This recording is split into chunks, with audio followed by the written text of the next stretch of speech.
Élie pour lui dire, que les dieux me punissent sans pitié si je ne t'ai pas ôté la vie à cette heure demain, comme tu as ôté la leur. Elijah a eu peur et s'est enfui en lieu sûr. Comme c'est intéressant. Élie, celui qui avait affronté son ennemi acharné Achab, celui qui avait courageusement affronté et massacré 400 hommes, celui qui s'était opposé à la religion majoritaire de l'époque, celui qui a vu le feu tomber du ciel, a tremblé et s'est enfui devant le menace de Jézabel. Nous aurons peut-être du mal à comprendre cela. Nous venons de quitter un Élia puissant, confiant et courageux. Et maintenant nous trouvons un Élia faible, fuyant terrorisé et très bouleversé par la menace d'une femme puissante, oui bien sûr, mais il venait de constater ce qu'est réellement le pouvoir. Regardez ce que dit Élie dans 1 Roi 19, 3b4. Lorsqu'il arriva à Beer-Shiva en Juda, il laissa son serviteur et marcha toute une journée dans le désert. Il arriva près d'un buisson et s'assit à son ombre, voulant mourir. J'en ai marre, Seigneur. Il a protesté. Prends ma vie, car je ne vaux pas mieux que mes ancêtres. Voici le grand prophète Élie à son moment le plus bas, après avoir connu le sommet de la montagne, il se trouvait maintenant dans la vallée sombre la plus basse de son existence. Prends ma vie, c'en est marre. Cet Élia, comme nous le voyons, est un ver de clé. Tout comme vous et moi. Dans ces moments difficiles, de quoi Élia avait-il besoin? Qu'est-ce qui pouvait soutenir Élie? Savoir la même chose qui le retenait lorsqu'il était au sommet de la montagne, parce qu'il n'y a aucune différence. À tout moment, nous dépendons de notre grand Seigneur de l'Alliance. Dans nos moments les plus élevés, nous dépendons du Seigneur, mais aussi dans nos moments les plus bas, nous dépendons du grand Dieu de l'Alliance. Et c'est précisément ce qui s'est passé. Élie est emmené au mont Horeb, qui est le mont Sinaï lui-même, vous souvenez-vous, où Moïse a eu sa rencontre avec Dieu. Dans le buisson ardent, Élie et Moïse se sont rencontrés sur cette même montagne. Et là, sur le mont Horeb, Dieu confirme sa présence et sa protection à Élie. Il lui dit qu'il avait tort de penser qu'il était seul car Dieu avait 7000 Israélites qui n'avaient pas fléchi le genou devant Baal. Et au fond, il lui dit que sa mission n'est pas terminée, qu'il devrait se lever et faire encore quelques courses qu'il avait pour lui. En fin de compte, Jézabel ne pouvait rien faire contre Élie, mais au contraire, elle et Achab ont reçu le juste jugement de Dieu sur leur vie. Nous sommes des vases d'argile et, en tant que tels, nous dépendons à tout moment de notre alliance avec Dieu, dans nos moments les plus élevés et dans nos moments les plus bas. La réponse à nos vies est la même. Notre grande alliance, Dieu. Et nous pouvons penser à tort que ces hommes comme Abraham, Moïse, Gédéon, Élie étaient différents de nous, qu'ils avaient une foi impeccable ou une confiance inébranlable, mais la Bible nous dit que ce n'était pas le cas. Il est dit Élie, par exemple, dans Jacques 5, 17, qu'il était un homme faible, comme le nôtre, mais qu'il a fait de grandes choses, comme l'a fait, avec vos propres ressources, avec votre propre pouvoir, avec ta grande foi. Non, c'était uniquement pour notre grande alliance, Dieu. À tout moment, que ce soit haut ou bas, nous dépendons de lui. L'Ancien Testament témoigne que Moïse et Élie sont montés sur la montagne pour rencontrer Dieu et que là, leur vie a été transformée. Mais même le Nouveau Testament atteste également un autre événement au cours duquel, des siècles après leur départ de cette terre, Moïse et Élie sont apparus sur une autre montagne, lors de la rencontre la plus importante pour eux et pour nous.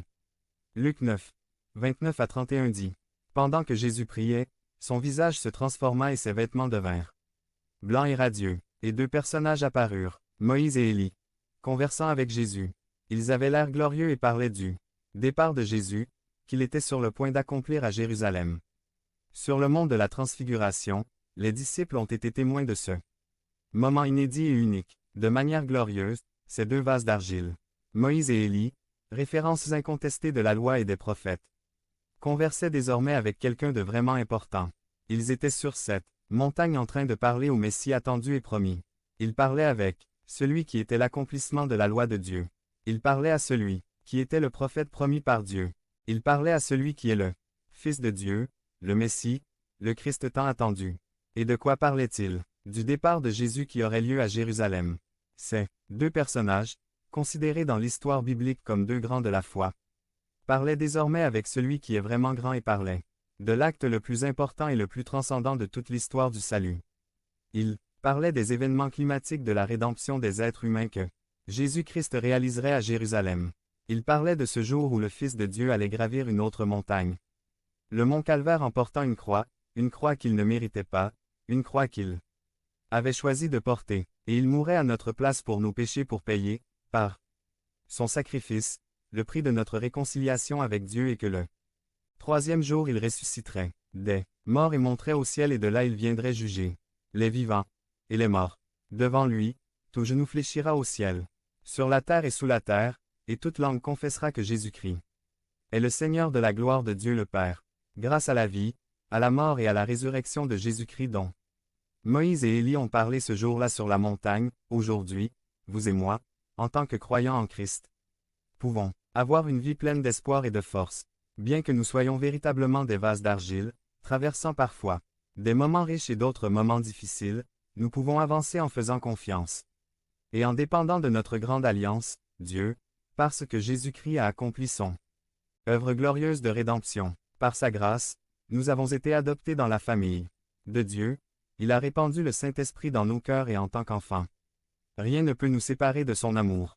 Alors frères, si vous croyez en Jésus-Christ, dans vos moments élevés, faites confiance. Et dépendez de votre Dieu et dans vos moments faibles, faites confiance et dépendez de votre Père céleste. Point. Il se manifeste à tout moment et se glorifie en nous fortifiant et en nous utilisant dans la faiblesse, en accomplissant l'impossible à travers des personnes petites et fragiles. Si vous traversez un moment fort de votre vie, reconnaissez avec gratitude et humilité le Seigneur Jésus-Christ dans votre vie. Si vous traversez un moment difficile dans votre vie, reconnaissez avec humilité et confiance le Seigneur Jésus-Christ dans votre vie. Il a promis d'être avec nous chaque jour jusqu'à la fin du monde et que le Dieu de l'Alliance n'abandonnera jamais son peuple. Vivons avec confiance comme des vases fragiles et d'argile, dont la force vient d'un Dieu grand, fort et fidèle à qui est gloire pour toujours et à jamais. Devenez membre de la chaîne et soyez un instrument de la parole de Dieu. Ne manquez pas cette opportunité d'avoir un impact sur des vies. Cliquez maintenant sur le lien dans la description et aidez-nous à diffuser la parole de Dieu. Pourquoi faire? Justice et miséricorde par Wilbur Madera Rivas. Résumé. Pratiquer la justice et la miséricorde dans nos vies est notre réponse d'adoration aux œuvres et au caractère de Dieu. Un jour, alors que j'étais au bureau, le secrétaire m'a appelé, parce qu'il cherchait le pasteur de l'église. En répondant, mon interlocuteur s'est identifié comme étant le pasteur d'une église presbytérienne de Veracruz. Il m'a dit qu'il m'appelait pour voir si nous pouvions aider le fils d'une sœur, membre de cette église qui se trouvait au terminal routier de Mérida. Il s'avère que cette personne se rendait à Veracruz pour voir sa mère malade et a été attaquée et s'est retrouvée bloquée à Mérida et voulait voir si nous pouvions l'aider à continuer son voyage à Veracruz. Bien sûr, en promettant de restituer tout ce qui a été investi dans ce support. 543. Il m'a donné l'adresse de la personne et j'ai accepté de voir ce qui pouvait être fait. Je me suis dirigé vers le terminal et j'ai trouvé la personne. Quand je l'ai vue, j'étais un peu dubitatif, car son apparence était assez désalignée, mais je pensais qu'il était ainsi à cause de l'agression qu'il avait subie. De plus, j'ai remarqué qu'il avait une page de la section jaune dans la poche de sa chemise. À l'époque, nous étions annoncés dans la section jaune. Point. Quelque chose en moi refusait de croire à cette histoire, mais en même temps, ma conscience chrétienne me marquait d'insensible, et entre pensée et pensée, j'ai finalement accepté de l'aider. Je lui ai acheté un ticket de bus, un gâteau et je l'ai regardé monter dans son camion pour partir. Quelques semaines se sont écoulées, plus ou moins, lorsque j'ai reçu un appel d'un de mes amis pasteurs de l'État de Campeche, me disant qu'il avait appelé le bureau de son église, soi-disant le pasteur Wilbur